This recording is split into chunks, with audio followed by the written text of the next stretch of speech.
போடாதே கோலத்தை போடாதே போடாதே போடாதே கோலத்தை போடாதே போடாதே போடாதே கோலத்தை போடாதே போடாதே போடாதே கோலத்தை. திடீர்னு ஏன் இந்த போராட்டம்? இன்னைக்கு இதை நாங்க பண்ணலனா வாழ்க்கை முழுக்க இந்த அவல நிலை எங்களை விட்டு போகாது. அப்படி என்னதான் ஆச்சு? நீ ஒரு ஆர்டிஸ்ட் என்று நிரூபிச்சிட்டமா? அம்மா அம்மா அங்க பாருமா. ஒண்ணும் இல்ல செல்லம், பயப்படாத, அது கோலம்தான். இப்படி என்னையா பண்ணிட்டோம் நாங்க? உங்களுக்காகத்தானே ராவும் பகலும் உழைச்சி பால் குடுக்கறோம். ஆனாலும் நீங்க எங்களுக்கு குடுக்கறது காஞ்சி போன புல்லும் மீந்து போன புண்ணாக்கும் தான். ஆனா இப்போ அது பிரச்சனை இல்ல. எங்களை ஏன் கோலம்ன்ற பேர்ல இப்படி அலங்கோலமா வரைஞ்சி அசிங்கப்படுத்துறீங்க? நாங்க என்ன அவ்வளோ கேவலமாவா இருக்கோம்? தயவு செஞ்சு கேக்கிறோம், இது அடுத்த பொங்கலுக்கு பண்ணாதீங்க.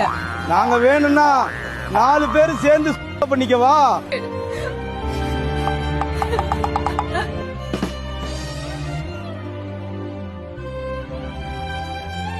இனிமே நீ கோலம் போட்டா கைய உடைச்சிருவேன்.